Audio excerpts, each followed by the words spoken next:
মাম্মাম, আজকে তো পয়লা বৈশাখ। আজকে তুমি কি নতুন রেসিপি করছো? আর যদি আজকে মাটন বিরিয়ানি থাকতো তাহলে তো জমে যেত।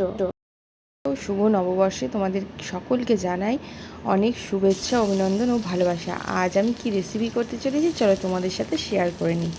আজ করতে চলেছি আমি হান্ডি মাটন বিরিয়ানি। নববর্ষের দিনে এরকম একটা জমজমাটি রেসিপি যদি বাঙালির পাতে পড়ে তো নববর্ষের প্রথম দিনটা আরও অনেক অনেক মজাদার। রান্নাটা আমি আগাগোড়াই করতে ভীষণ ভালোবাসি আর নতুনত্ব রান্না করে খাওয়াতেও ভীষণ ভালোবাসি। সবসময় এরকম রান্না নতুনত্ব বার করতেই থাকি, মাথায় খুঁজতে খুঁজতে বেরিয়েও যায় নতুনত্ব কিছু রান্না। তাই আজকে শুরু করলাম হান্ডি মাটন বিরিয়ানি। হান্ডি মাটন বিরিয়ানির একটা সিক্রেট আছে, চলো আজকে তোমাদের সাথে সবটাই শেয়ার করে নিই। আর তোমরাও এই রেসিপিটা এইভাবে বানিয়ে বাড়িতে খেও, অবশ্যই কমেন্ট করে জানিও যে এই রেসিপিটা খেয়ে কেমন লাগে। পেঁয়াজের বেরেস্তা করে এবং সেই পেঁয়াজটাকে জলে সেদ্ধ করে সেই জলটা দিয়েই পুরো সম্পূর্ণ রান্নাটা আমি আজকে সারবো। প্রথমে আলুটা সেদ্ধ করে নিলাম, এরপর যে মাটনটা ম্যারিনেট করে রাখা থাকবে সেই মাটনটাকেও কিন্তু এই জলটা দিয়েই কষানো হবে। আর তাতে টেস্টটা একদম মাটনটা কিন্তু 1 ঘন্টা ম্যারিনেট করে রাখবে, যেহেতু মাটন সেদ্ধ হতে একটু টাইম লাগে। আর কষানোটাও কিন্তু ধৈর্য ধরে অল্প আছে, ধিমা আছে,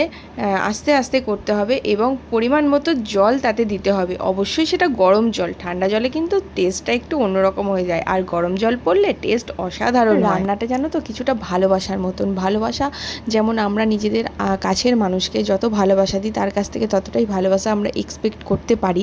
তো সেরকমই রান্নাতে যত টাইম দেবে, যত ধৈর্য ধরে ভালোবেসে ধীরে সুস্থে রান্নাটা করবে, দেখবে ততটাই সুস্বাদু হবে। এবং সুস্বাদু রান্না যদি কাছের প্রিয় মানুষকে খাওয়াতে পারো তাহলে তো ব্যাস, আর কিছু বলারই নেই। তার ভালোবাসা তোমার প্রতি দ্বিগুণ হয়ে যাবে। আমার মতো মাটন লাভার্স কজন আছো এই ভিডিওতে অবশ্যই কমেন্ট করে জানিও। আমি কিন্তু মাটন পেলে আর কিছু দরকারই হয় না।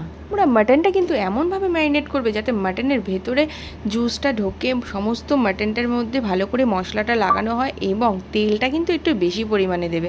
আর এদিকে দেখো আমি ভাতটাও চাপিয়ে দিয়েছি, মানে দেরাদুন রাইসের বাসমতি চাল, ওটাকে সেদ্ধ করা হয়ে গেছে, 70% সেদ্ধ করেছি। আর সেই পেঁয়াজের রসটার মধ্যেই কিন্তু আমি মাটনটা দিয়ে দিলাম। এরপর তোমরা দেখো কড়াইতে আস্তে ধিমা আঁচ দিয়ে আমি কিন্তু আস্তে আস্তে মাটনটাকে কষিয়ে নেবো এবং ফুল বয়েলড করে আবার আমি এটাকে হাঁডিতে ভরে দেবো। ফাইনালি মাটন কষানো হয়ে গেছে, এরপর চলে এলো হাঁডির ভেতর মাটন ভরে এর উপর রাইস দিয়ে জম্পেস্ট একটা দম দেবো।